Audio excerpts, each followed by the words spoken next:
మరి యొక్క మంగళవారం దేవుని యొక్క వాక్యాన్ని ధ్యానించుకోవడానికి దేవుడు మనకిచ్చిన ఈ సమయాన్ని బట్టి దేవునికి వందనాలు చెల్లిస్తుంటున్నాం. దినవృత్తాంతముల గ్రంథం 2వ దినవృత్తాంతముల గ్రంథం 15వ అధ్యాయాన్ని మనం ధ్యానించబోతున్నాం. ముందుగా దేవుడు మనకిచ్చిన ఈ యొక్క శ్రేష్టమైన సమయాన్ని బట్టి, మనకిచ్చిన ఆయుష్ను, ఆరోగ్యాన్ని బట్టి దేవునికి వందనాలు చెల్లిద్దాం. మమ్మల్ని మిక్కిలిగా ప్రేమిస్తున్న మా పరలోకపు తండ్రి, మరి యొక్క సాయంకాలం మంగళవారం నీ సన్నిధిలో మేము ఉండగలగటానికి మీరు మాకు ఇచ్చిన ఈ ఆధిక్యతను బట్టి నీకు వందనాలు, స్తోత్రాలు చెల్లిస్తుంటున్నాం. మమ్ములను, మా జీవితాలను మీరు ప్రేమించి ఈ సాయంకాల సమయంలో నీ సన్నిధిలో మేము ఉండగలగటానికి మీరు మాకు ఇచ్చిన ఈ యొక్క ఆధిక్యతను బట్టి నీకు వందనాలు. ఉదయకాలం నుంచి ఇప్పుడు దాకా మా పనులలో, మా ప్రయత్నాలలో, మా యొక్క ప్రయాసలో, మా ప్రభా పరిచర్యలో, మా యొక్క ప్రయాణాలలో కూడా మీరు మాతో పాటు ఉండి మమ్ములను, మా జీవితాలను క్షమించి, దీవించి, ఆశీర్వదించి నీ చిత్తంలో మేము మమ్మల్ని ఉంచుకొని మా జీవితాల్లో ఈ సాయంకాలము దయచేసినందుకు నీకు వందనాలు. సంఘానికి మీరు దయచేసిన దర్శనము నాయన, మరి ప్రతి మంగళవారం మరి పరిశుద్ధ గ్రంథంలోని ఒక అధ్యాయము ధ్యానించి మా ప్రభా ఆ అధ్యాయంలోని పారమార్థిక సత్యాలను మేము అన్వయించుకొని మా జీవితాల్లో మరి మా తండ్రి దానివల్ల మేలు పొందగలగటానికి మీరు ఇప్పుడు దాకా చూపుతున్న కృపను బట్టి నీకు వందనాలు. మానక ప్రతి మంగళవారం జరుగుతున్న ఈ యొక్క మా ప్రభా పరిశుద్ధ ప్రబోధాలను బట్టి నేను స్తుతిస్తున్నాం. మరి కొంతమంది వచ్చిన వారు మరి మా తండ్రి వాక్యాన్ని సరైన రీతిగా అర్థం చేసుకొని అన్వయించుకొని వారి జీవితంలో మరి మా తండ్రి మేలు పొందడానికి మీరు చూపుతున్న కృపను బట్టి నీకు వందనాలు. అనేకులు మాధ్యమాల ద్వారా మరి మా తండ్రి ఈ వాక్యాన్ని వింటున్నారు, వారిని కూడా మీరు దీవించండి. మరి మా తండ్రి మీ వాక్యము వినుట చేతును వెల్లడి కలుగును, అవి తెలివి లేని వారికి తెలివి ఇచ్చిన వాక్యములు సెలవిస్తుంటుంది. కాబట్టి ఈ వాక్యాన్ని విని గ్రహించి దాని ప్రకారంగా జీవించగలిగిన కృప మీరు మాకు దయచేయండి. మా ప్రభా, మా సంఘాన్ని, సంఘంలో ఉన్న ప్రతి కుటుంబాన్ని మీరు దీవించి కాపాడండి. ప్రతి వారు నీ యందు భయభక్తులు కలిగి నీ కొరకై జీవించగలగటానికి వారి జీవితాల్లో నీకు ప్రతిమాత స్థానం ఇచ్చి, ప్రాధాన్యతనిచ్చి నీ యొక్క చిత్త ప్రకారంగా వారి జీవితాల్లో నీ యొక్క చిత్తాన్ని గ్రహించి దాని ప్రకారంగా జీవించగలిగిన కృప ప్రతి వారికి దయచేయండి. ఈ సాయంకాల సమయంలో మరి మా తండ్రి కష్టాల్లో, ఇరుకుల్లో, ఇబ్బందులు, అనారోగ్యంతో ఉండి మరి శరీర రుగ్మతలు, బాధలు, యాక్సిడెంట్స్ వల్ల కానీ ఆయా రీతులుగా బాధపడుతున్న వారందరినీ మేము జ్ఞాపకం చేసుకుంటున్నాం. నీ చిత్తమైతే వారిని మీరు మీ జ్ఞాపకంలోనికి తీసుకొని వారి జీవితాల్లో నీ యొక్క కృపను దయచేసిన ఆయన వారి జీవితాల్లో నీ కార్యాలు జరిగించి వారికి కావలసిన మేలును, సమృద్ధిని దయచేయండి. మా తండ్రి, మరి ఎంతమంది అయితే అనారోగ్యంతో బాధపడుతున్నారో వారి కూడా ప్రార్థన చేస్తున్నాం. నీ చిత్తమైతే వారిని మీరు ముట్టి సంపూర్ణమైన ఆరోగ్యము దయచేయండి. మరి మా తండ్రి, పరిశుద్ధమైన గ్రంథములో అనేక జీవితాలను, వారి జీవితాల్లో నీ వాక్యము పట్ల వారికి ఉన్న అభిరుచి, నీ వాక్యము పట్ల వారికి ఉన్న విముఖత, వారి జీవితాల్లో ఎలా ప్రభావితము చేశారో మరి మా తండ్రి నిన్ను గమనించి నీ వాక్యాన్ని పఠించి దాని ప్రకారంగా జీవించిన వారి జీవితాలు ఎంత నెమ్మదిగా ఉన్నాయో, మరి నీ వాక్యాన్ని మా ప్రభా పెడచెమని పెట్టి వారి జీవితాలలో వారి ఇష్టానుసారం జీవించిన వారు ఎలా జీవించారో మీరు పరిశుద్ధమైన గ్రంథములో మరి మా తండ్రి మా ముందు ఉంచడానికి మీరు ఇష్టపడ్డారు. అందును బట్టి నీకు వందనాలు. ఈ సాయంకాలం కూడా మా జీవితాలలో, మా సంఘము కానీ, మా సమాజము కానీ, వ్యక్తిగతంగా మేము కానీ మా జీవితాల్లో బాగుపడటానికి మీరు మాకు ఇస్తున్న ఈ పరిశుద్ధమైన వాక్యాన్ని బట్టి నీకు వందనాలు.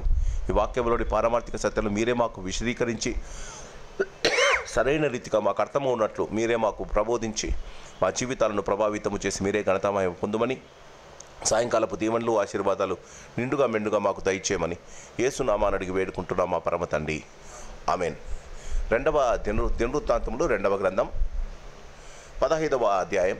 దినవృత్తాంతములు 15వ అధ్యాయం, 2వ దినవృత్తాంతములు 15వ అధ్యాయము మొదటి నుండి చివరి దాకా చదువుకుందాం. దినవృత్తాంతముల గ్రంథం 2వ దినవృత్తాంతముల గ్రంథం 15వ అధ్యాయము మొదటి నుండి చివరి దాకా. ఆ కాలమున దేవుని ఆత్మ ఓదేదు కుమారుడైన అజర్యా మీదికి రాగా అతడు ఆసాను ఎదుర్కొనబోయి ఇలాగూ ప్రకటించెను. ఆసా, యూదావారులారా, బెన్యామీయులారా, మీరందరూ నా మాట వినడి. మీరు యెహోవా పక్షపు వారైన ఎడల ఆయన మీ పక్షమున ఉండును. మీరు ఆయన యొద్ద విచారణ చేసిన ఎడల ఆయన మీకు ప్రత్యక్షమగును. మీరు ఆయనను విసర్జించిన ఎడల ఆయన మిమ్మును విసర్జించును. నిజమైన దేవుడైనను, ఉపదేశము చేయు యాజకులైనను, ధర్మశాస్త్రమైనను చాలా దినములు ఇశ్రాయేలుకు లేకుండా పోవును. తమ శ్రమయందు వారు ఇశ్రాయేలు దేవుడైన యెహోవా యొద్దకు మల్లుకొని ఆయనను వెతికినప్పుడు ఆయన వారికి ప్రత్యక్షమాయను. ఆ కాలములలో దేశము కాపురసందరిలోనూ గొప్ప కల్లోలము కలిగను గనుక తమ పనిపాటలను చక్కబెట్టుకొనుటకై తిరుగువారికి సమాధానము లేకుండెను. దేవుడు జనములను సకల విధమైన బాధలతో శ్రమపరచెను గనుక జనమును పట్టణములు పాడు చేసెను. కాగా మీరు బుద్ధి బలహీనులు కాక ధైర్యము వహించుడి, మీ కార్యము సఫలమగును. ప్రవక్త అయిన ఓదేదు ప్రవచించిన ఈ మాటలు ఆసా వినినప్పుడు అతడు ధైర్యము తెచ్చుకొని యూదా బెన్యామీల దేశమంతటి నుండి ఎఫ్రాయిము మన్యములో తాను పట్టుకొనిన పట్టణములన్నిటిలో నుండి హేయములైన విగ్రహములన్నిటిని తీసివేసి యెహోవా మంటపం ఎదుట నుండి యెహోవా బలిపీఠమును మరలా కట్టించి యూదా వారినందరినీ బెన్యామీను వారినందరినీ ఎఫ్రాయిము మనష్షే షిమ్యోను గోత్రస్థానములో నుండి వచ్చి వారి మధ్య నివసించు పరదేశులను సమకూర్చెను. అతని దేవుడైన యెహోవా అతనికి సహాయుడై ఉండట చూచి ఇశ్రాయేలు వారిలో నుండి విస్తారమైన జనులు అతని పక్షము చేరిరి. ఆసా ఏలుబడి యందు 15వ సంవత్సరము 3వ నెలను వారు యెరూషలేములో కూడి తాము తీసుకుని వచ్చిన కులసొమ్ములో నుండి ఆ దినమున 700 ఎద్దులను 7,000 గొర్రెలను యెహోవాకు బలులుగా అర్పించి పూర్ణ హృదయముతోనూ పూర్ణాత్మతోనూ తన పితరుల దేవుడైన యెహోవా యొద్ద తాము విచారణ చేయుదుమనియు పిన్నలే గాని పెద్దలే గాని పురుషులే గాని స్త్రీలే గాని ఇశ్రాయేలు దేవుడైన యెహోవా యొద్ద విచారణ చేయని వారికందరికీ మరణము విధించబడుననియు నిష్కర్ష చేసుకొనిరి. వారు ఎలుగెత్తి బొబ్బులిడుచు మేళములతోనూ బూరుల నాదముతోనూ బేరీ ధ్వనులతోనూ యెహోవా సన్నిధిని ప్రమాణము చేసిరి. ఈలాగు ప్రమాణము చేయబడగా యూదా వారందరూ సంతోషించిరి. వారు పూర్ణ హృదయంతో ప్రమాణము చేసి పూర్ణ మనస్సుతో ఆయనను వెదికి ఉండిరి గనుక యెహోవా వారికి ప్రత్యక్షమై చుట్టూనున్న దేశస్థులు యుద్ధము లేకుండా వారికి నెమ్మది కలుగజేసెను. మరియు తన తల్లి అయిన మయక అసఖ్యమైన ఒక దేవతా స్తంభమును నిలిపినందున ఆమె ఇక పట్లపు దేవి అయి ఉండకుండా రాజైన ఆసా ఆమెను త్రోసివేసి ఆమె నిలిపిన విగ్రహములను పడగొట్టి చిన్నాభిన్నము చేసి కిద్రోను వాగు దగ్గర దాన్ని కాల్చివేసెను. ఆసా ఉన్నత స్థలములను ఇశ్రాయేల్లో నుండి తీసివేయలేదు కానీ ఇతడు బ్రతికిన కాలమంతయు ఇతని హృదయము యథార్థముగా ఉండెను. తన తండ్రి ప్రతిష్ఠించినట్టు తాను ప్రతిష్ఠించినట్టు వెండిని బంగారమును ఉపకరణములను అతడు తీసుకుని దేవుని మందిరమునందు ఉంచెను. ఆసా ఏలుబడి యందు 35 సంవత్సరముల వరకు యుద్ధములు జరగలేదు. మరొక సాయంకాలం దేవుని యొక్క వాక్యాన్ని ధ్యానించుకోవటానికి దేవుడు మనకిచ్చిన ఈ శ్రేష్టమైన సమయాన్ని బట్టి దేవునికి వందనాలు చెల్లిస్తుంటున్నాం. ఆసా జీవితాన్ని గురించి 2వ దినవృత్తాంతముల గ్రంథములో 14, 15, 16 అధ్యాయాలలో లిఖింపబడి ఉంది. మొదటి రాజుల గ్రంథములో కూడా ఆయనను గురించి రాస్తారు, కానీ ఆయన గురించి ఇంత విపులముగా 2వ దినవృత్తాంతముల గ్రంథంలో పరిశుద్ధాత్మ దేవుడు మనకు రాసి ఉంచాడు. క్రీస్తునందు ప్రియమైన వాళ్ళరా, మన జీవితాలలో మన జీవిత ప్రారంభము కన్నా మన జీవిత అంతము మేలై ఉండాలని చాలామంది కోరుకుంటారు. చాలామంది వారి జీవితాలలో ప్రారంభించిన వారు చివరిగా వారు ముగించే సమయానికి వారి జీవితాలలో జరిగిన పరిస్థితులను పరిశుద్ధాత్మ దేవుడు ఈ గ్రంథములో రాసి ఉంచాడు. ఉద్దేశం ఏంటంటే, మనం ఈ లోకాన్ని వదిలి వెళ్ళేటప్పుడు, మనం ఈ లోకం నుండి పరలోకానికి వెళ్ళేటప్పుడు మన స్థితిగతులను కానీ మన జీవితాలను కానీ మనము జీవించిన జీవిత విధానం ఎలా ఉంటుందో మనల్ని మనం సరి చేసుకుంటూ దేవునికి ఇష్టమైన రీతిగా జీవించడం మన జీవితాలకు చాలా ఆశీర్వాదకరం. ఆసాను గురించి ఇంత విపులముగా నా 3 అధ్యాయాలలో పరిశుద్ధాత్మ దేవుడు ఎందుకు రాసి ఉంచాడంటే, ఆసా హీ స్టార్టెడ్ వెరీ నైస్. తన జీవితంలో తన తండ్రి అయిన అబియా చేసినట్టు దేవుని గురించిన ఆలోచనతో, దేవుని గురించిన మంచి మనసుతో, దేవుని యందు భయభక్తులు కలిగినట్టు మనకు కనిపిస్తాడు. కానీ 16వ అధ్యాయంలో క్రీస్తునందు ప్రియమైన వాళ్ళరా, 16వ అధ్యాయంలో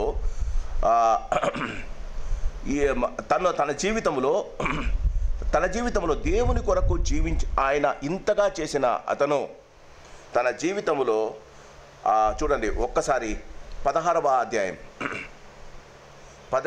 అధ్యాయము ఆయనను దీర్ఘదర్శి అయిన హనని 7వ వచనంలో వచ్చి, నీవు దేవుని 7వ వచనం, నీవు నీ దేవుడైన యెహోవాను నమ్ముకొనక సిరియా రాజును నమ్ముకుంటివే అంటూ అతనికి భయంకరమైన ఒక కురుపు రావడం వల్ల, చూడండి 12వ వచనం, ఆసా తన ఏలుబడి యందు 39 సంవత్సరమున పాదములో జబ్బు పుట్టి తాను బహుబాధపడినను దాని విషయములో అతడు యెహోవా యొద్ద విచారణ చేయక వైద్యులను పట్టుకొనెను. ఆసా తన పితరులతో కూడా నిద్రించి తన ఏలుబడి యందు 41వ సంవత్సరమున మృతి నొందెను అనుంది. చివరి మాట, అతడు యెహోవా యందు విచారణ చేయక. క్రీస్తునందు ప్రేమైన వాళ్ళరా, పరిశుద్ధాత్మ దేవుడు ఆసా జీవితాన్ని మన ముందు ఇంతగా ఉంచడంలో ఉద్దేశం, తన జీవితంలో తను చాలా మంచిగా ఆలోచించాడు. తన జీవితంలో గొప్ప గొప్ప విషయాలు, దేవుని గురించిన గొప్ప కార్యాలు తలపెట్టాడు. దేవుని కొరకు ఆతృత కలిగి జీవించాడు. కానీ క్రమేణా అతడు అభివృద్ధి పొందుచుండగా, తన జీవితంలో అభివృద్ధి పొందుతుండగా, దేవుడు అతనిని ఆశీర్వదిస్తూ ఉండగా, దేవుడు అతనికి నెమ్మది కలగజేస్తూ ఉంటుండగా, దేవుడు రాజుగా తన జీవితంలో యుద్ధము ఎదుర్కొని పరిస్థితులు కూడా అతను వెళ్తూ ఉండగా, when you become happy in life, జీవితంలో జాగ్రత్తగా గమనించండి, మన జీవితంలో మనము కంటెంట్మెంట్ ఉండి హ్యాపీగా ఉండి సమస్తమును దేవుని చిత్త ప్రకారంగా దేవుని ఆశీర్వాదమే అనుభవించే సమయంలో ఆశీర్వదించిన దేవుని వదులుకునే పరిస్థితులు మనకు ఏర్పడతాయని, దేవుని మీద మనకున్న గమనము కానీ, దేవుని మీద మనకున్న మరి ఆ భయభక్తులు కానీ, ముందట మనము ప్రారంభించి మన జీవితాల్లో దేవుడు ఆశీర్వదిస్తున్నప్పుడు మనము దేవుని గురించి ఎలాంటి అవగాహన కలిగి ఉన్నామో అలాంటి అవగాహన లేకపోవడం కానీ జీవితంలో జరుగుతుంది. ఈ 15వ అధ్యాయంలో ద ప్రాస్పరిటీ ఆఫ్ ఆసా, 14వ అధ్యాయంలో ద బిగినింగ్ ఆఫ్ ఆసా, 15వ అధ్యాయంలో ద ప్రాస్పరిటీ ఆఫ్ ఆసా, 16వ అధ్యాయంలో ద ఫాలింగ్ డౌన్ ఆఫ్ ఆసా. ఈ మూడు విషయాలు మనం గమనిస్తే, యాకోబు జీవితాన్ని మనము ఆసాను యాకోబును మనము కంపేర్ చేస్తే, యాకోబు బిగినింగ్ వాజ్ వెరీ బ్యాడ్. తన జీవితంలో చాలా సంవత్సరాలు, 130 సంవత్సరాలు ఆయన భయంకరమైన జీవితంలో ఆయన మోసగాడుగా జీవించాడు. తన జీవితంలో దేవుడు అతనిని ఆశీర్వదించిన తర్వాత ఆయన ఐగుప్తులో జీవించిన ఈ 17 సంవత్సరాలే అతను ఆశీర్వాదకరంగా జీవించినట్టు మనం గమనిస్తాం. జీవితంలో అన్నీ అనుభవించిన తర్వాత ఆయన ఇవన్నీ ఎబ్బేకు రేవు దగ్గర సమస్తమును పోగొట్టుకొని దేవునితో పెనుగులాడిన తర్వాత తన జీవితము తన పేరు మార్చుకొని చివరి దినాలలో అతడు దేవుని యందు భయభక్తులు కలిగి జీవించినట్టు మనం గమనిస్తాం. ఎగ్జాక్ట్లీ ఆపోజిట్ టు ఆసా.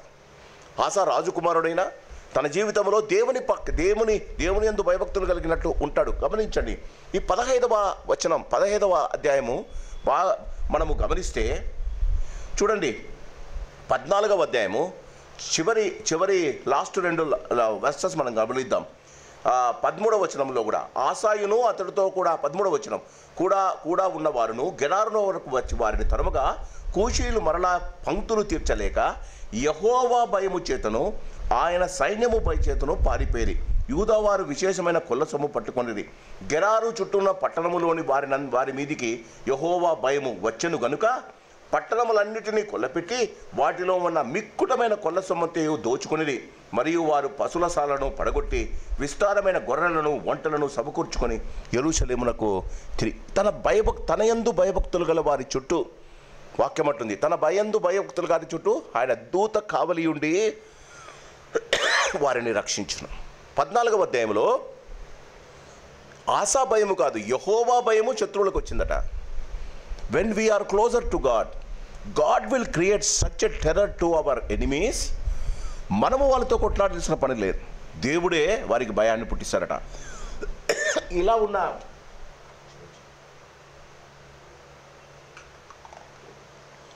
ఉన్న ఆశ 15వ అధ్యాయానికి వచ్చే సమయానికి ఆ కాలమున దేవుని ఆత్మ ఓదేదు కుమారుడైన అజర్యా మీదికి రాగా అతడు ఆసాను ఎదుర్కొనబోయి ఇలా, when everything is fine, why a caution from God.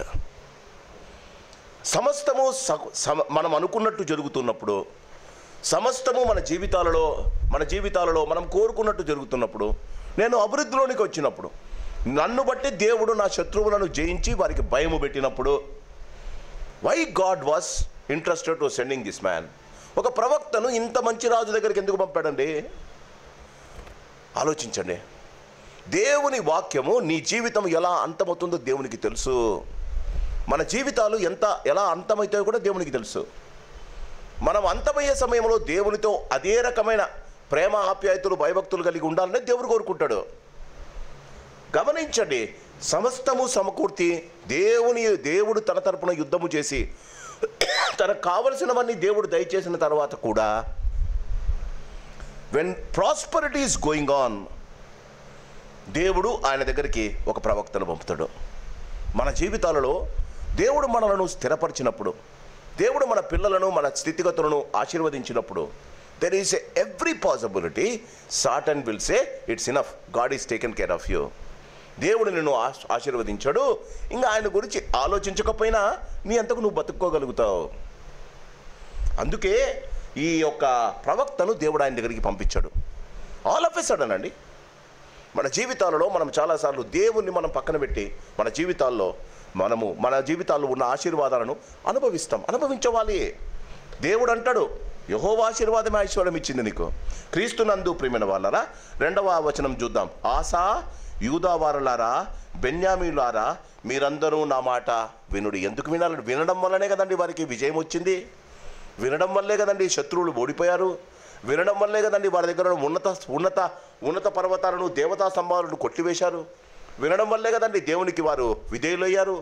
వినడం వల్లే కదండి వారి జీవితాల్లో దేవునికి బలులు అర్పించారు. ఆయన అంటున్నాడు, you have to again listen to me. అంటే పడిపోతాము అన్న భయముతో మనము దేవుని వాక్యానికి పెడచెవిని పెట్టకూడదట. బాగా గమనించండి. పడిపోతాము అన్న భయముతో దేవుని యందు ఇంకా ఆసక్తి కలిగి మనము వినాలట. పడిపోము అన్న ఆలోచనతో మనం దేవుని వాక్యానికి పెడచెవు పెట్టకూడదట. ఏమంటున్నాడు? వినండి, మీరందరూ నా మాట వినండి. మీరు యెహోవా పక్షము వారైన ఎడల ఆయన మీ పక్షమున ఉండును. నాట్ నవ్ అండి, ఆది కాండము నుంచి ఇదే స్టేట్మెంట్ వస్తుంది. దేవుడు ఆది కాండము నుండి ఆయన నోవాహుతో మాట్లాడినా, ఆయన అబ్రాహాముతో మాట్లాడినా, ఆయన ఆదాముతో మాట్లాడినా, ఆయన యాకోబుతో మాట్లాడినా, ఆయన ఇస్సాకుతో ఎవరితో మాట్లాడినా ఇదే అంటాడు, if you are with me I am with you. The ప్రశ్న ఏంటంటే, మనము ఒకప్పుడు కొన్ని సందర్భాలలో దేవుడు అంటున్నాడు, there is going to be a chance in your life where you will not be with God. దేవునితో లేని సందర్భాలు కొన్ని వస్తాయి. క్రీస్తునందు ప్రియమైన వాళ్ళ, మీరు యెహోవా పక్షము వారైన ఎడల అంటే ఏంటట? మీరు యెహోవా పక్షము వారైన ఎడల అంటే ఏంటి? ఆయన కట్టడలను, ఆయన ఆజ్ఞలను భంగపరచకుండా, ఆయన మాటలను లక్ష్యం చేసి ఆయన నుండి వెనుతిరగకుండా ఉండడం. మన జీవితాల్లో ఇది చాలా ప్రాముఖ్యమైన విషయం. మనము దేవుణ్ణి, మీరు ఆయన పక్షము వారైన ఎడల, if you are on God side. ఏలియా ఒక బలిపీఠాన్ని శుద్ధి చేసి ఒక ఎద్దును తీసుకొని, 1 రాజుల గ్రంథం 18వ అధ్యాయంలో కదా, ఎద్దును తీసుకొని ఆ ఎద్దును ముక్కలు చేసి ఒక మాట అంటాడు, మీరు యెహోవా పక్షము వారైన ఎడల ఇటు సైడ్ రండి. ఇశ్రాయేలుతో అంటాడు, బయలుపక్షం వారైతే అవతలకు వెళ్ళండి. జీవితంలో ఈ బైఫర్కేషన్ ఒకనాడు జరుగుతుంది. మత్తయి సువార్త 24లో యేసుప్రభు అన్నాడు, ఆయన కుడి పక్కన కొంతమందిని పెడతాడు, ఎడమ పక్కన కొంతమందిని పెడతాడు. కుడి పక్కన ఉన్న వారిని యెహోవా చేత ఆశీర్వదింపబడిన వారులారా అంటాడు. ఎడమ వైపు ఉన్న వారిని ఏమంటారో మీకు తెలుసు, శపింపబడిన వారులారా అంటాడు. క్రీస్తునందు ప్రియమైన వాళ్ళ, మెనీ ఎ టైమ్స్ మనము మన జీవితాల్లో బేరీజు వేసుకోవాలి, అసెస్ చేసుకోవాలి.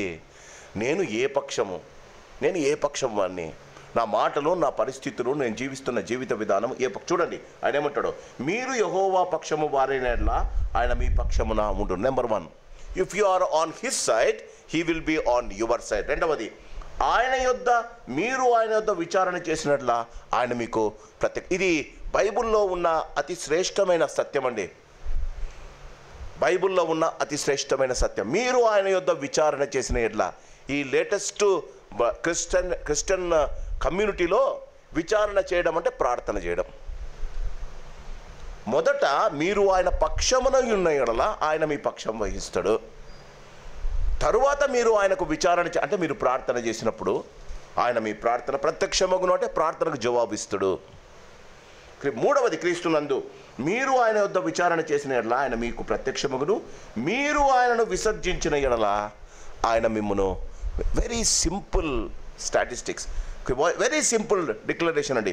విచారణ చేసిన ఎడల అంటే మన జీవితపు సమస్యలను ప్రార్థన రూపంగా ప్రభు దగ్గరికి వెళ్తాం. పొద్దున ఆయనతో మాట్లాడింటాం వాక్యంతో, ఆయన వాక్యంతో నీతో మాట్లాడింటాడు. మధ్యాహ్నం ఏదో కష్టం వచ్చింది, దేవుని దగ్గరికి వెళ్ళి ప్రార్థన చేసుకుంటావు, ప్రభా నాకు ఈ కష్టం వచ్చింది, ప్రభు నన్ను పొద్దున మాట్లాడుకున్నాము అప్పుడు చెప్పలేదు, ఇప్పుడు వచ్చింది ప్రభు ఆ కష్టము. ఆయన అంటాడు, ప్రత్యక్షమై తీసివేస్తాడు. ఒకవేళ మీరు ఆయనను విసర్జించడం అంటే ఏంటి? ఒకటేమో మీరు పక్షం వహించడం, రెండవదేమో విచారణ చేయడం, మూడవదేమో విసర్జించడం. విసర్జించడం అంటే ఏంటో తెలుసా? క్రీస్తునందు ప్రియమైన వాళ్ళరా, దేవునిని నీ జీవితంలో మొదట ఉంచుకోవడం. దేవునిని నీ జీవితంలో ఏది జరిగినా దేవుణ్ణి నీ జీవితంలో మొదట తన జీవితంలో మన జీవితంలో మనం గమనించాలి. మన జీవితంలో ఎప్పుడైతే దేవుణ్ణి మొదట పెట్టుకుంటామో ఆయనను మనము విడువక ఎడబాయక ఆయన మనతో ఉంటాడని వాగ్దానం ఇచ్చాడు. చాలామందికి జరిగిన తర్వాత దేవునితో చెప్తారు, దానిని సాక్ష్య రూపంలో చెప్తారు. ప్రభు అంటాడు, జరగక ముందే నీ జీవితంలో నాతో మాట్లాడి ఉంటే, నాకు నా దగ్గర మీరు నన్ను విసర్జించక నన్ను మొదట పెట్టుకొని ఉంటే. క్రీస్తునందు ప్రియమైన వాళ్ళరా, మీరు బైబిల్లో ఎవరి జీవితం అన్నా చూడండి, దేవునికి మొదట స్థానం ఇచ్చిన వారు వారి జీవితంలో ఎప్పుడు ఓడిపోలేదండి. దేవునికి మొదట స్థానం ఇచ్చిన వారు ఎవరినైనా తీసుకోండి, దేవునికి మొదట స్థానం ఇచ్చిన వారు. పేతురు ఎందుకు బొంకాడు? దేవుడు అంటాడు, సాతాను నిన్ను జల్లడ వల్ల జల్లించబోతుంది అంట. ఏమంటాడు? అందరూ వచ్చినా నిన్ను సావడానికి వస్తాను అంటాడు. మన మాట మన జీవితాలు అదే కదా. దేవుడు చాలా జాగ్రత్తగా పేతురుకొక్కరికి చెప్పాడండి. పేతురొక్కనికే చెప్పాడు దేవుడు. ఏమని? సాతాను నిన్ను జల్లలో జల్లించడానికి ఇష్టపడింది, అయినా నేను నిన్ను వేడుకున్నా. జల్లించాడండి సాతాను. ఏమంటాడు? అందరూ ఊరికే ఉన్నారండి. పేతురు ఏమంటాడు? అయ్యా అందరూ కథ నాకు తెలీదు, నేనైతే చెరసాలకు కూడా వస్తున్నాను. మన జీవితాల్లో మనం చేసే పొరపాటు ఇదేనండి. వాక్యము నిన్ను గద్దించేటప్పుడు you overtake it, you feel that we're already passing that. వాక్యము మన యేసు ప్రభు చెప్పిన, అవునా ప్రభా నేను ఒకసారి నాతో పాటు నువ్వు ఉండు, పడిపోకుండా నా చేయి పట్టుకో. ఒకసారి మునిగినాడు, దేవుడు లేపాడు కదా పేతురును. ఆయన పడిపోవటానికి కారణం తనలో ఉన్న ఓవర్ కాన్ఫిడెన్స్. చాలామందిలో క్రైస్తవుల్లో ఈ దినాల్లో ఉండేది ఓవర్ కాన్ఫిడెన్స్. బైబిల్ చదువుకున్నా, ప్రార్థన చేసుకున్నా, ప్రతిదీ దేవునికి చెప్పాలా? లెట్ మీ టెల్ యూ, ప్రతిదీ దేవునికి చెప్పాలి. ప్రతిదీ దేవునికి చెప్పాలి. మన జీవితాలలో ఇది మీరు ఆయనను విసర్జించిన ఎడల గాడ్ ఈజ్, ఒక భక్తుడు అంటాడు, God will get hurt when you overlook him.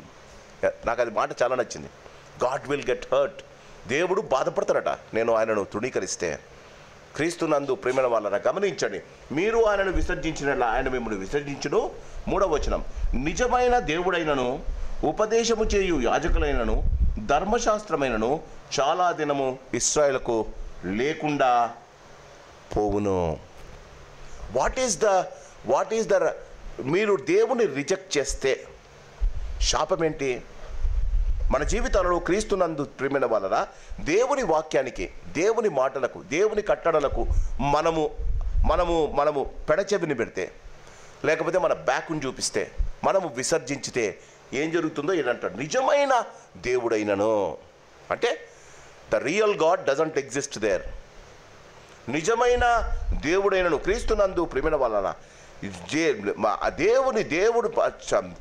దేవుని వాక్యం ప్రజల జీవితాల్లో చాలా ముఖ్యం. దాన్ని సరైన రీతిగా నేర్పించే, చూడండి ఏమంటాడు? నిజమైన దేవుడైనను ఉపదేశము చేయు యాజకులైనను. అంటే సరైన రీతిగా ఇశ్రాయేల్ జీవితంలో, వారి జీవితంలో జరిగిన పొరపాటు ఏంటంటే, ఇశ్రాయేల్ చరిత్రలో చాలా భాగం వారు దేవుని వాక్యము లోటుతోనే జీవించారు. దేవుని వాక్యం లేకుండా జీవించారు. ఎవరైనా వచ్చి కొంచెం కటువుగా మాట్లాడితే, దేవుని వాక్యము ఇలా చెబుతుంది అంటే, ఇర్మియా లాంటి వారు ఆయనకు పెట్టినన్ని కష్టాలు ఎవరికి పెట్టలే.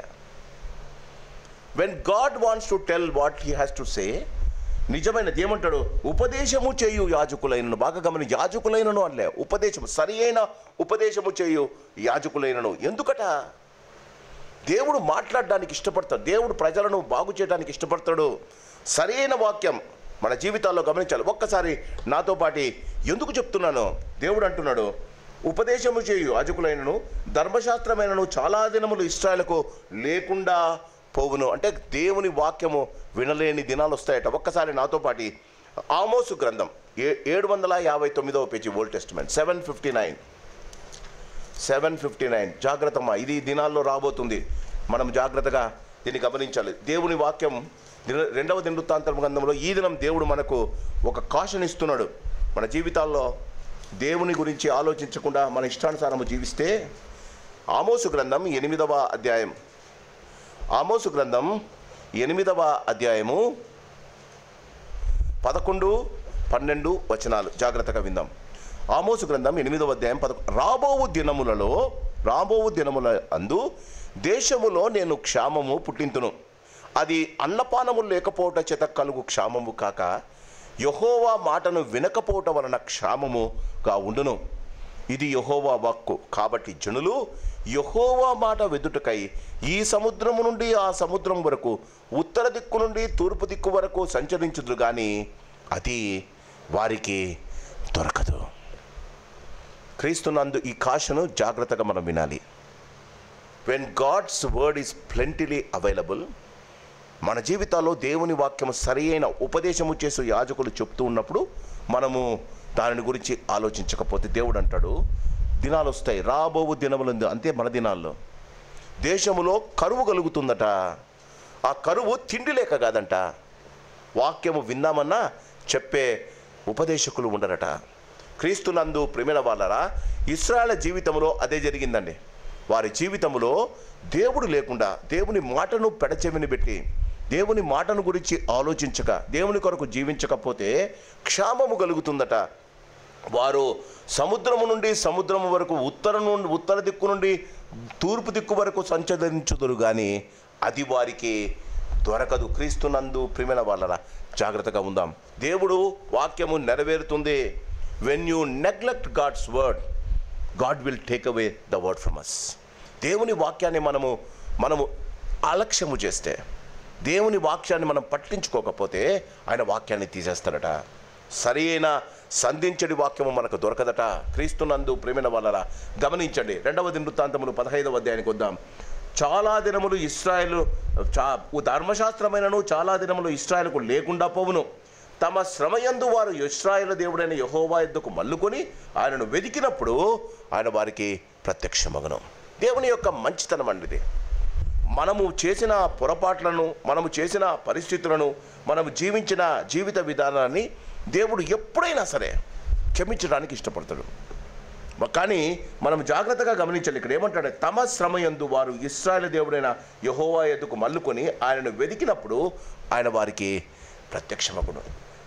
దేవుని ఉద్దేశం ఏంటంటే, శ్రమ వచ్చినప్పుడు కాకుండా, ఇక్కడ శ్రమ వచ్చినప్పుడు వారు మల్లుకొని ఆయనను వెదికినప్పుడు, వెదకడానికి క్రీస్తునందు ప్రేమ వాళ్ళ విచారణ చేయడానికి చాలా డిఫరెన్స్ ఉందండి. When you lose something you will search for it. When you lose something you search for it. మన జీవితాల్లో దేవుని పోగొట్టుకుంటున్నాం, మళ్ళీ వెతుకుతున్నాం. పాపం ఆయన దొరుకుతున్నాడండి. అందుకే యేసు ప్రభు కూడా అదే మాట చెప్పాడు, వెతుకడి నేను దొరుకుతాను. మన జీవితాల్లో మనంతకు మనం పోగొట్టుకుంటున్నాం. అంటే మన అయిష్టత చేత, మన అలక్ష్యము చేత దేవుని వాక్యాన్ని పోగొట్టుకుంటున్నాం. దేవుడు అంటాడు, దానివల్ల ఏమొచ్చింది? శ్రమ వచ్చింది. దేవుడు ఇది దేవుడు చెప్పడంలో దేవుడు ఉద్దేశం ముందే వారికి వారి యొక్క ధర్మశాస్త్రంలో చెప్పాడు. ఒకసారి ద్వితీయోపదేశకాండం 4వ అధ్యాయం ఎందుకు జరుగుతుంది? ద్వితీయోపదేశకాండం 4వ అధ్యాయం, ద్వితీయోపదేశకాండం 4వ అధ్యాయం. దేవుడు వారికి కాషన్ ఇచ్చాడు. దేవుడు మోషే ద్వారా వారికి తెలియజేశాడు, మీ జీవితాల్లో ఇలా జరుగుతుంది. క్రీస్తునందు ప్రియమైన వాళ్ళరా, ద్వితీయోపదేశకాండము 4వ అధ్యాయము 28, 29. అక్కడ మీరు మనుషుల చేతి పని అయిన కర్రరాతి దేవతలను పూజించెదరు. అవి చూడవు, వినవు, తినవు, వాసన చూడవు. అయితే అక్కడ నుండి నీ దేవుడైన యెహోవాను మీరు వెదకిన ఎడల, నీ పూర్ణ హృదయముతోనూ నువ్వు పూర్ణాత్మతోనూ వెతుకున్నప్పుడు ఆయన నీకు ప్రత్యక్షమగను. God is such a wonderful God. కానీ వెతికినప్పుడు నువ్వు పూర్ణ మనసుతోనూ పూర్ణ హృదయంతోనూ వెతకాలి. నా స్ప్లిట్ పర్సనాలిటీ. క్రీస్తునందు ప్రియమైన వాళ్ళరా, దేవుడు అంటాడు, నన్ను మీరు నీ జీవితంలో ప్రతిరోజు నాకు ప్రామినెన్స్ ఇచ్చి విచారణ చేస్తే నువ్వు వెతికే ప్రాబ్లం ఉండదు, నన్ను పోగొట్టుకోవు, నీకు శ్రమ రాదు. Choice is ours. మర్చిపోయి మళ్ళీ వెతుక్కుందాం ఆ శ్రమలో పడి. ప్రతిరోజు విచారణ చేసి దేవుని చేత ఆశీర్వదింపబడతానా? మన చేతిలోనే ఉంది. చాలామంది దేవుని వాక్యాన్ని అలక్ష్యం చేసి దేవుని పోగొట్టుకొని శ్రమలో పడి తిరిగి వెతికినా దొరుకుతాడు. But you have to go through that torture కదా. ఆలోచించండి. అందుకే అంటాడు, నీవు ఆయన దగ్గర విచారణ చేసినప్పుడు ఆయన నీకు ప్రత్యక్షమగును. క్రీస్తునందు ప్రేమైన వాళ్ళరా, 2వ దినవృత్తాంతములు 15వ అధ్యాయము 5వ వచనం. ఆ కాలములలో దేశముల కాపురస్తులందరిలోనూ గొప్ప కల్లోలములు కలిగెను గనుక తమ పనిపాటలను చెక్క పెట్టుకొనుటకై తిరుగు వారికి సమాధానము లేకుండెను. జాగ్రత్తగా వినాలండి. ఆ కాలములలో దేశముల కాపురందరస్తులను గొప్ప కల్లోలములు కలిగెను.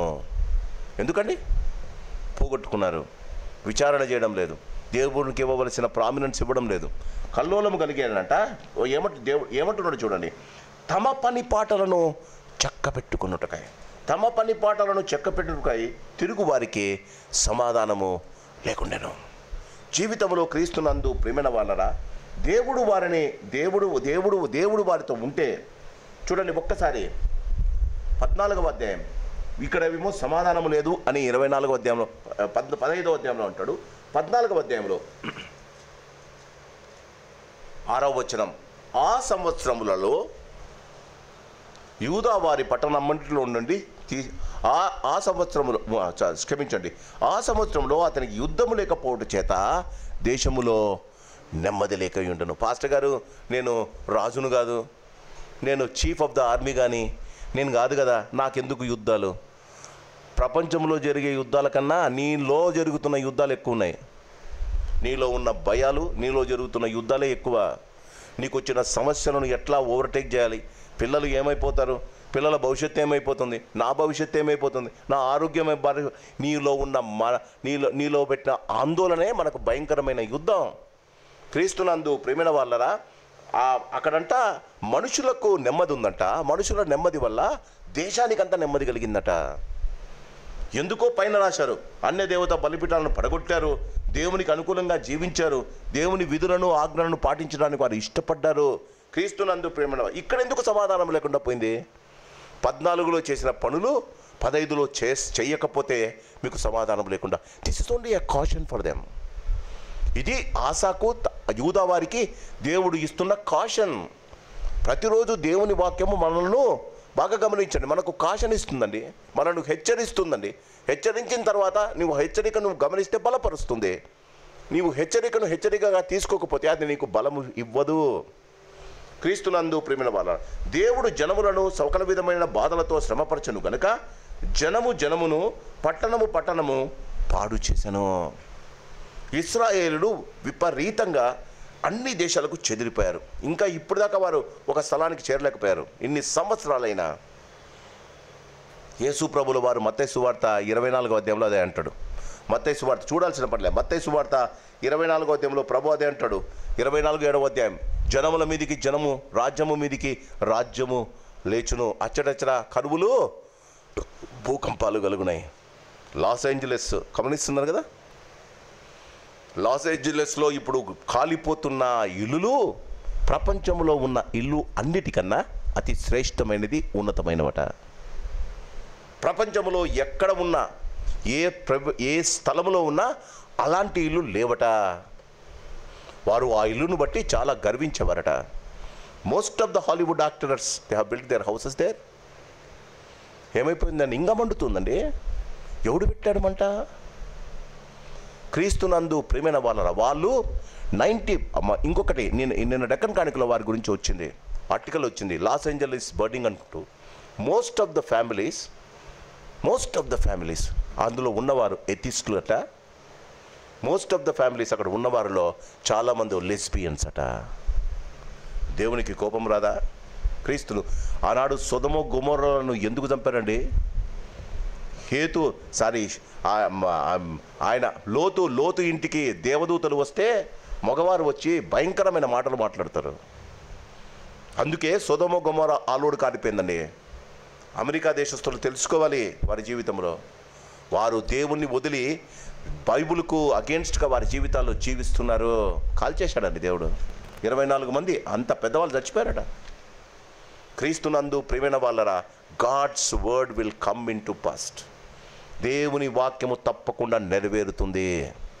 మన జీవితాల్లో గమనించాలి. ఆయన ఒక్కసారి నాతో పాటు ఇది మత్తయి సువార్త 24, యేసు ప్రభు చెప్పిన మాట. మత్తయి సువార్త 24వ అధ్యాయం, మత్తయి సువార్త 24వ అధ్యాయం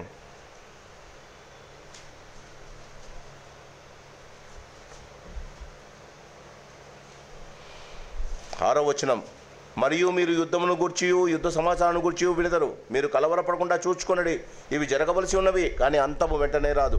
జనము మీదికి జనమును, రాజ్యము మీదికి రాజ్యము లేచును. అక్కడ కరువులను భూకంపములు కలుగును. ఇవన్నీ వేదనకు ప్రారంభములు. అప్పుడు జనులు మిమ్మల్ని శ్రమల పాలు చేసి చంపించెదరు. మీరు నా నామమిత్తము సకల జనుల చేత ద్వేషింపబడతారు. నాకు తెలియదు, కానీ నిన్న మాట్లాడుతుంటే ఒక అతను చెప్పాడు, లాస్ ఏంజలస్లో ఒక చర్చ్ ఉందట. ఆ చర్చి పక్కన పాస్టర్కి ఒక ఇల్లు ఉందట. చుట్టూ కాలిపోతుంటే అందరూ అరిచారంట pastor. I don't know how far it is, I'm not certifying it how much it is true. ఆ పాస్టర్ గారు అందరూ అడిగారంట, అందరిని తీసుకెళ్ళి ఎవాక్యువేట్ చేస్తున్నామంటే ఆయన చర్చ్ ఇది, నేను ఇక్కడ ఉంటాను అన్నాడట. చుట్టూ కాలిపోయిందట. ఆ చర్చ్ పాస్టర్ అనేది కాలిపోలేదట.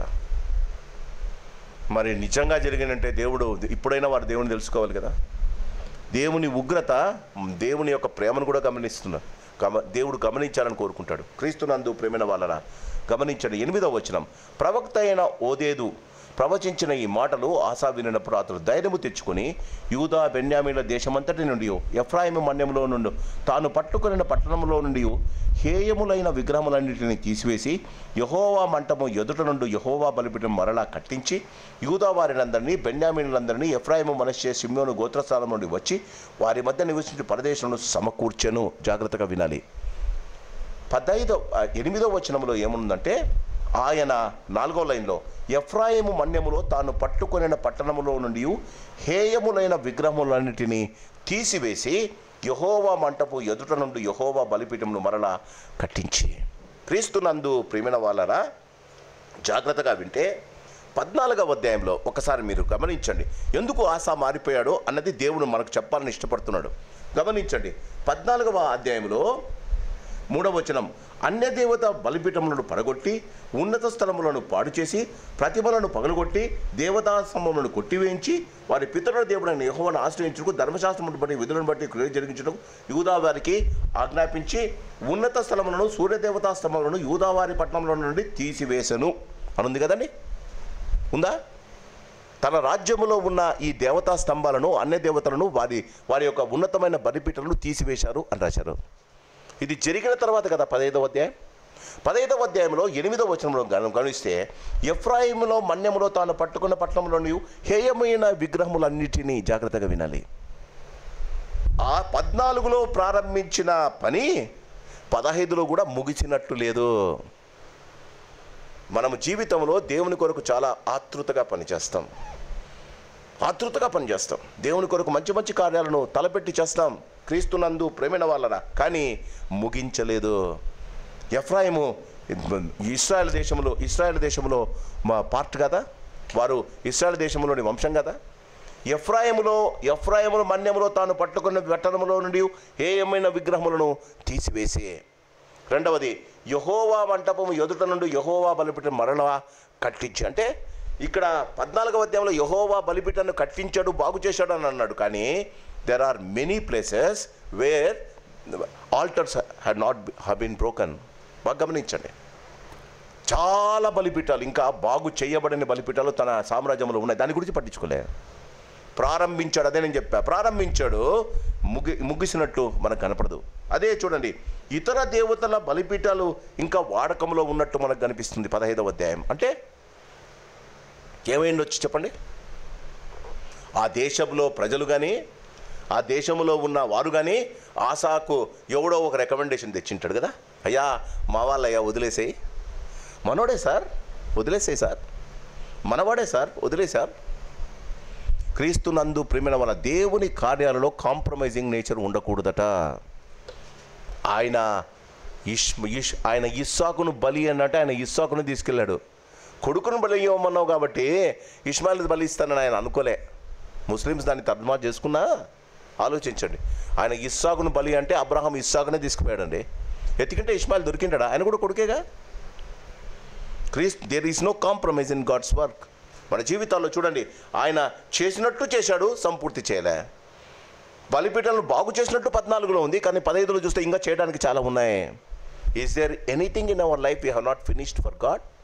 దేవుని కొరకు అనుకున్నవి, దేవుని కొరకు చేయవలసినగా మిగిలిపోయి ఉన్నాయా? గమనించండి. చూడండి, యూదావారినందరినీ 9వ వచనం, యూదావారినందరినీ, బెన్యామీనులందరినీ, ఎఫ్రాయిము, మనష్షే, షిమ్యోను గోత్రస్థానం నుండి వచ్చి వారి మధ్య నివసించు పరదేశులను సమకూర్చను. అతడు దేవుడైన యెహోవా అతనికి సహాయుడై ఉండుట చూచి ఇశ్రాయేలు వారిలో నుండి విస్తారమైన జనులు అతని పక్షమున చేరిరి.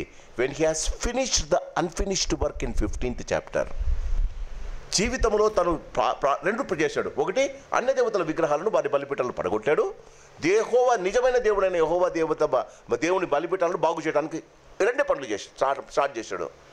కానీ 15వ అధ్యాయానికి వచ్చే సమయానికి ఆయన ప్రవక్త అయిన ఓదేదు వచ్చి చెప్పిన తర్వాత అన్ఫినిష్డ్ వర్క్ను ఫినిష్ చేశాడు. అప్పుడు చూడండి 9వ వచనం, అతని దేవుడైన యెహోవా అతనికి సహాయుడై ఉండుట చూచి. దేవుడు మనతో ఉండడమే కాదు, దేవుడు మనకు సహాయం చేస్తున్నాడని జనులు గమనించాలి. ఇది ఆశీర్వాదం. When people know that God is at my side, దేవుడు నాకు సహాయం చేస్తున్నాడు అని మన జీవితాలను చూసి అన్యులు మనల్ని గమనించాలట. క్రీస్తునందు ప్రియమైన వాళ్ళని గమనించండి. ఇశ్రాయేలులో వారిలో నుండి విస్తారమైన జనులు 9వ వచనం అతని పక్షమున చేరిరి. ఆసా ఏలుబడి యందు 15వ సంవత్సరమున 3 నెలల వారు యెరూషలేములో కూడి తాము తీసుకొని వచ్చిన కొల్ల సొమ్ములో నుండి ఆ దినమున 700 ఎద్దులను 7,000 గొర్రెలను యెహోవాకు బలిగా అర్పించి పూర్ణ హృదయముతోనూ పూర్ణాత్మతోనూ తమ పితరుల దేవుడైన యెహోవా యొద్ద తాము విచారణ చేయదుమనియు. బాగా గమనించండి. మొదట దేవుని బలిపీఠాలను బాగు చేశారు, ఆరాధన ప్రారంభించారు. క్రీస్తునందు ప్రియమైన వాళ్ళరా, మన జీవితాల్లో గమనించాలి, ఎవడైతే దేవుని అర్థము చేసుకొని సరి అయిన ఆరాధన జరిగించడానికి ప్రారంభిస్తాడో అర్పణలు చెల్లించకుండా ఉండలేడు. When you love God you will give him. జీవితంలో ఎవరైనా మనకు బాగా తెలిసిన వారు, మనకు ఇష్టమైన వారు అంటే ఏం చేస్తామమ్మా? ఏదో ఒక గిఫ్ట్ ఇస్తాం. What is that gift you have given to God? దేవుడికి మనం ఏమి ఇచ్చామమ్మా గిఫ్ట్? జీవితాల్లో మనం కానుకలు ఇస్తున్నాం. దేవుడు ఎప్పుడైనా అనుకున్నామా? మనం ప్రేమించిన వారికి మనం గిఫ్ట్ ఇవ్వాలనుకుంటాం కదా. దేవునికి ఎప్పుడైనా ఏదైనా గిఫ్ట్ ఇచ్చామా? ఆయన సంతోషపడినట్టుగా. I'm not talking about money, I'm talking about something which God is pleased. క్రీస్తునందు ప్రేమ ఆలోచించండి. చూడండి, అతడు 12వ వచనం, పూర్ణ హృదయంతోనూ పూర్ణాత్మతోనూ తన పితరుల దేవుడైన యెహోవా యొద్ద తాము విచారణ చేయదామనియో. రెండవది విచారణ చేద్దామని డిసిషన్ తీసుకున్నారు. మూడవది, పిన్నలే కానీ పెద్దలే కానీ పురుషులే కానీ స్త్రీలే కానీ ఇశ్రాయేలు దేవుడైన యెహోవా యొద్ద విచారణ చేయని వారికి అందరికీ మరణ శిక్ష విధించుదమనియు నిష్కర్ష చేసుకొనిరి. నిష్కర్ష అంటే పర్సనల్ డిసిషన్ అట. It's not congregational decision, personal decision. అంటే నేను ఒకవేళ నా దేవుణ్ణి వదిలేసి ఇతర దేవతలను పూజిస్తే నన్ను చంపేయండి. Personal declaration. క్రీస్తునందు ప్రేమైన వాళ్ళరా, ఇది కరెక్టా? ఇతర దేవతలను మనము అనుసరిస్తే వారికి మరణశిక్ష. ఒక్కసారి నిర్గమకాండం 22వ అధ్యాయం, బైబిల్ ఉన్నవారు ఇంకొక 10 నిమిషాలు ఉంది మనకు. నిర్గమకాండం 22వ అధ్యాయం, నిర్గమకాండము 22వ అధ్యాయము, నిర్గమకాండము 22వ అధ్యాయము 20వ వచనం. యెహోవాకు మాత్రమే గాక వేరొక దేవునికి బలి అర్పించువాడు శాపగ్రస్తుడు. దీని వివరణ ద్వితీయోపదేశకాండం 13వ అధ్యాయం. ద్వితీయోపదేశకాండం యేసు ప్రభు అంటే నిజమైన దేవునికి కాకుండా వేరే వాళ్ళకు చేసేవాడు. ద్వితీయోపదేశకాండం 13వ అధ్యాయము. దీని వివరణ చూడండి. ద్వితీయోపదేశకాండం 13వ అధ్యాయం 5వ వచనం నుండి జాగ్రత్తగా గమనిద్దాం.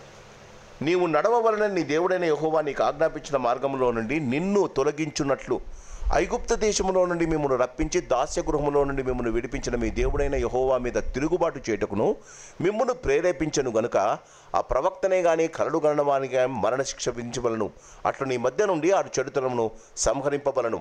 నీ తల్లి కుమారుడే కానీ నీ సహోదరుడే కానీ, నీ కుమారుడే కానీ, నీ కుమార్తె కానీ, నీ కౌగిట భార్యే కానీ, నీ ప్రాణ స్నేహితుడే కానీ, భూమి యొక్క ఈ కొన మొదలుకొని ఆ కొన వరకు నీ సమీపంగా ఉండడం, నీకు దూరంగా ఉండను, నీ చుట్టూ నుండి జనుల దేవతలలో నీవును నీ పితరులు ఎరగని ఇతర దేవతలను పూజించరమ్మని రహస్యముగా నిన్ను ప్రేరేపించిన ఎడలా వారి మాటకు సమ్మతింపకూడదు, వారి మాటకు వినకూడదు, వారిని కటాక్షింపకూడదు, వారి యందు జాలిపడకూడదు, వారిని మాటుపరచకూడదు, అవశ్యముగా వారిని చంపవలను. ఎంత క్లియర్గా చెప్పాడండి. క్రీస్తునందు ప్రియమైన వాళ్ళరా, ఇది ద్వితీయోపదేశకాండం ఈరోజు మనం జరుగుతున్న దాంట్లో ఆశ నెరవేర్చడా? క్రీస్తునందు ప్రియమైన వాళ్ళరా, ద్వితీయోపదేశకాండం 15వ అధ్యాయం, ద్వితీయోపదేశకాండం 15వ అధ్యాయము 15వ వచనం, ఈలాగు ప్రమాణము చేయబడగా మేమందరము యెహోవాను తప్ప, ఒక్కొక్కడు వచ్చి చెప్పాడు, నేను యెహోవాను తప్ప వేరే దేవతలను పూజిస్తే నన్ను చంపేయాలి. క్రీస్తునందు 15వ వచనం, ఈలాగు ప్రమాణము చేయబడగా యూదావారందరూ సంతోషించిరి, వారు పూర్ణ హృదయముతోనూ ప్రమాణము చేసి పూర్ణ మనసుతో ఆయన వెదికి ఉండేది కనుక యెహోవా వారికి ప్రత్యక్షమై చుట్టూనున్న దేశస్తులో యుద్ధము లేకుండా వారికి నెమ్మది కలుగజేశాను. క్రీస్తునందు ప్రియమైన వాళ్ళరా, వీరి నెమ్మది అది ఇతర దేశాలకు కూడా తెలిసిపోయింది. వీరి నెమ్మది, వారి జీవితంలో వారు అనుభవిస్తున్న ఆనందం ఇతర దేశాలకు కూడా తెలిసిపోయింది. కానీ ఇంటిలో ఉన్న అమ్మ ఊరిలో ఉన్న అన్ని రకాల, జాగ్రత్తగా వినాలి, ఊరిలో ఉన్న అన్ని రకాల విగ్రహాలను పడేశాడు, తుత్తునియలుగా చేశాడు. కానీ తెలిసిన విషయం ఏంటంటే ఇంట్లో అమ్మగారు ఆశా గారి అమ్మగారు గమనించండి, మరియు తన తల్లి అయిన మయక అసఖ్యమైన ఒక దేవతా స్తంభమును నిలిపినందున ఆమె ఇక పట్టపు దేవి అయి ఉండకుండా రాజైన ఆశ ఆమెను త్రోసివేసి ఆమె నిలిపిన విగ్రహములను పడగొట్టి చిన్నాభమును చేసి కిద్రోను వాగు దగ్గర దానిని, this is what God wants from us. అమ్మండి అందరికీ చెప్పాడు, అమ్మకి చెప్పలేకపోతున్నాడు. మన జీవితంలో అదే కదండి, అందరికీ చెప్తాం, ఇంట్లో వాళ్ళకి చెప్పలేమండి మనం. క్రీస్తునందు ప్రియమైన వాళ్ళరా, Asa did not spare his own mother. జీవితంలో మొదట దేశస్తులకు అందరికీ యుద్ధం లేకుండా నెమ్మది కలిగిందట. క్రీస్తునందు ప్రేమ ఎప్పుడైతే తన ఇంటిలోని అసఖ్యమైన కార్యాలను దూరపరిచి, ఏదన్నా కావచ్చు అది, ఇక్కడ అమ్మ దేవతా విగ్రహం పెట్టుకుంది, మన ఇంటిలో అసఖ్యం దేవునికి ఇష్టమైన కార్యాలు ఏదైనా అది ప్రతిభతోనే, అది విగ్రహారాధనకే సాదృశ్యం. గమనించండి, అతడు చిన్న భిన్నము చేసి కిద్రోను వాగు దగ్గర వాడిని కాల్ చేసెను. ఆశ ఉన్నత స్థలములను ఇశ్రాయేలును తీసివేయలేదు, కానీ ఇతడు బ్రతికినంత కాలము ఇతని హృదయము యథార్థముగా ఉండెను. There were something which he could not do. తన జీవితంలో తన దేశములోని ఉన్నత స్థలాల్లో వారు విగ్రహాలకు బలిచ్చేవారు.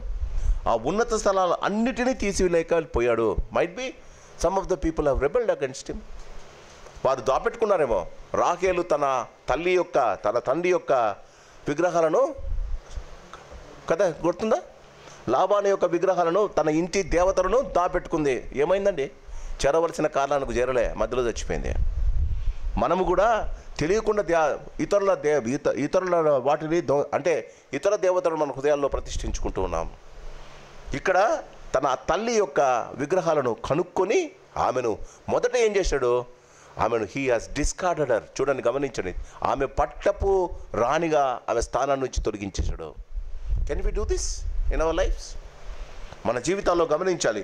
అతడు బ్రతికి ఆశా ఉన్నత స్థలమును ఇశ్రాయేలును తీసివేయలేదు, కానీ ఇతడు బ్రతికినంత కాలము ఇతని హృదయము యథార్థముగా ఉండెను.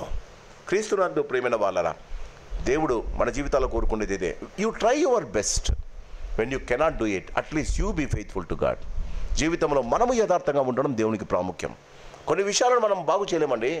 కొన్ని విషయాలను మనము మన జీవితాల్లో మనం చేయలేని పరిస్థితుల్లో మనం ఉంటాం.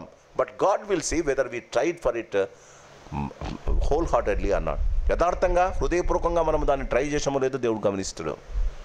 హృదయపూర్వకంగా ట్రై చేసిన తర్వాత దేవుడు మన హృదయాలను యథార్థంగా ఉండడం చూస్తాడు. చూడండి, అతని హృదయ యథార్థతను బట్టి చివరి బట తన తండ్రి ప్రతిష్ఠించినట్లు తాను ప్రతిష్ఠించినట్లు వెండిని బంగారమును ఉపకరణములతో తీసుకొని దేవుని మందిరమునందు ఉంచాడు. మైట్ బి రాజు కదా, కొల్లగొట్టిన సొమ్ము దేవునికి ప్రతిష్ఠించిన సొమ్ము అంతా ఇంట్లో పెట్టుకున్నాడు. ఎప్పుడైతే దేవునికి యథార్థంగా ఉన్నాడో దేవుని మందిరంలో పెట్టడానికి ఇష్టపడ్డాడండి.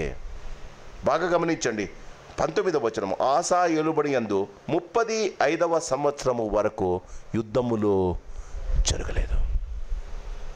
ఇది ఆసా జీవితంలో జరిగిన అతి శ్రేష్టమైన ఆశీర్వాదం. దేవుని మాటలను తన జీవితంలో పెడచెవిని పెట్టకుండా దేవుని యొద్ద విచారణ చేయడానికి, తనకు తెలిసినంత మట్టుకు అక్రమాన్ని, అన్యాయాన్ని, దేవునికి విరోధమైన వాటిని తీసివేయడానికి ఆశ కష్టపడ్డాడు. మన జీవితంలో మనము ఆశను ముందుంచుకోవాలి. ఎందుకు? అతని హృదయము దేవుని ఎదుట యథార్థముగా. ఇది దట్స్ వాట్ గాడ్ వాంట్స్. లాజరు ఎందుకు అబ్రాహాము రొమ్ముకు పోయాడండి? లాజరు ప్రార్థన చేసినట్లు లేదు కదా. కుక్కలు వచ్చి ఆయన కురుపులు నాకేమైనా ఉంది. ప్రతిరోజు ఎవడు ధనవంతుడు ఇచ్చిన 2-3 రొట్టె ముక్కలు తిని బతికేవాడంట. వాడు అక్కడే కూర్చొని ఉన్నాడు. లాజరు ఎందుకు వెళ్ళాడు? ప్రార్థన చేసినట్లు లేదు. ఎందుకు వెళ్ళాడు? ఒకటి, ఆ ధనవంతునికి ఉన్న ధనము, వాడు అనుభవిస్తున్న ఆ యొక్క ఐశ్వర్యాన్ని బట్టి కుళ్ళుబడలేదు, ఆయన ఎన్వి చేయలేదు. రెండవది, తనకున్న దానికి డాక్టర్ వచ్చి ఆయింట్మెంట్ పోయినా దేవుడు కుక్కలను పంపించాడని కుక్కలు తన నాకుతున్నాయని చెప్పి సంతోషించాడు. యథార్థంగా జీవించడానికి ఇష్టపడ్డాడు. మన జీవితాల్లో గమనించండి, ఎలా జీవించినా దేవుడు మన నుండి కోరుకునేది యథార్థత. 16వ అధ్యాయంలో ఆ యథార్థతను కోల్పోయే ఆశ. గమనించండి, మనం యథార్థంగా ఉన్నామని అనుకుంటాం, కానీ ఒక్కొక్కప్పుడు మన జీవితంలో when we are more than happy, when we are more contented in life, there is every chance of falling down. మన జీవితాల్లో దేవుడు మనం అనుకున్న దానికన్నా ఎక్కువ మనల్ని దేవుడు ఆశీర్వదించినప్పుడు పడిపోయటానికి ఆస్కారం ఉందండి. ఆశా జీవితంలో దేవుడు మనకు అది చూపించబోతున్నాడు. కాబట్టి క్రీస్తునందు ప్రియమైన వాళ్ళారా, ఈ 15వ అధ్యాయంలో తను తన దేవుడు, ఆయన 3 విషయాలు. మీరు దేవుని పక్షము వహించిన వేళ ఆయన మీ పక్షం వహిస్తాడు. When I am on God side, God is on my side. రెండవది, మీరు ఆయనను విచారణ చేసిన ఎడల ఆయన ప్రత్యక్షమగును. ఇది 2వ సత్యం. 3వ సత్యం, మీరు ఆయనను విసర్జించిన ఎడల ఆయన మిమ్మును విసర్జించును. క్రీస్తునందు ప్రియమైన వాళ్ళరా, ఆశా జీవితంలో జరిగిన విషయాలు మన జీవితాల్లో కూడా దేవుని యందు భయభక్తులు కలిగి దేవుని విసర్జించక ఆయన మాటలను మనము యథార్థంగా మన జీవితాల్లో అన్వయించుకొని జీవిస్తే మరి మన జీవితాలను కూడా దేవుడు దీవిస్తాడు. అలాంటి కృప దేవుడు మనకు ఈ సాయంకాలం దయచేయను కాక. ప్రార్థన చేసుకుందాం. పరిశుద్ధుడా, ప్రేమ కలిగిన పరలోకపు తండ్రి, మరి యొక్క సాయంకాలం ఆశా జీవితం నుండి మీరు మాతో మాట్లాడిన విధానం బట్టి నీకు వందనాలు. ఆశ తన జీవితంలో అనేక విషయాలను చేయడానికి ఇష్టపడ్డాడు. మానవుడు గనుక కొన్నిటి వాటిని చేయలేకపోయాడయా, కానీ ఆయన హృదయం మీ దగ్గర యథార్థంగా ఉంది అని వాక్యము సెలవిస్తుంది. మా జీవితాల్లో కూడా మేము అనేక మంచి విషయాలను చేయాలని ఇష్టపడుతున్నాం. నీ కొరకు తలపెట్టి శ్రేష్టమైన కార్యాలను చేయాలని ఇష్టపడుతున్నాం. కానీ మా ప్రభా, మా జీవితాల్లో కూడా మా ప్రభా కొరత కలిగి ఉంది నాయన. దయచేసి మమ్మల్ని క్షమించండి. మరి మా ప్రభా, కానీ మా హృదయాలు నీ ఎదుట యథార్థంగా ఉండగలగటానికి, మేము ఏది చేసినా అది యథార్థంగా, నమ్మకంగా నీ నామ ఘనత కొరకు చేయగలగటానికి మమ్మల్ని ప్రేరేపించండి. మా ప్రభా, ఆశాను బట్టి తన ఇంటిలో మా ప్రభా పరిశుద్ధత, పరిపూర్ణత, సంతోషము, సమాధానము, ఆనందం ఉండిందయ్యా. మరి వారిని బట్టి ఆ లోకమంతా ఇశ్రాయేలుకందరికీ సమాధానము, సంతోషము, యుద్ధము లేని జీవితం వారికి ఉందని మేము గమనిస్తున్నాం. మా జీవితాల్లో కూడా అయ్యా మిమ్మల్ని హత్తుకొని అయ్యా మీ పక్షము వారే మేము జీవించడానికి సహాయము చేయండి. అయ్యా మాకు బాధ కలిగిన, శ్రమ కలిగినప్పుడల్లా నీ దగ్గర ప్రతిరోజు మీకు ఇవ్వవలసిన స్థానం మీకు ఇచ్చి మీ ఎదుట విచారణ చేసి మేము మేలు పొందగలగటానికి మాకు సహాయము దయచేయండి. ఎట్టి పరిస్థితుల్లో కూడా నా తండ్రి మిమ్మల్ని విసర్జించక మా జీవితాలలో మిమ్మల్ని హత్తుకొని ఉండగలిగిన కృప మాకు దయచేయమని, ఈ సాయంకాలపు దీవెనలు, ఆశీర్వాదాలు నిండుగా మెండుగా మాకు దయచేయమని ప్రాణప్రియుడైన యేసు నామాన్ని అడిగి వేడుకుంటున్నాం మా పరమ తండ్రి. ఆమేన్. పరమ తండ్రి ప్రేమ, ప్రభు యేసు వారి కృప, పరిశుద్ధాత్మ దేవుని అన్యోన్య సహవాసం చేరి వచ్చిన మనకును రాలని వింటున్న వారికి అందరికీ ఆయన కృపా కాపుదల భద్రత ఇప్పుడు ఎల్లప్పుడు సదాకాలము తోడయుండును గాక. ఆమేన్. God bless you. Good night.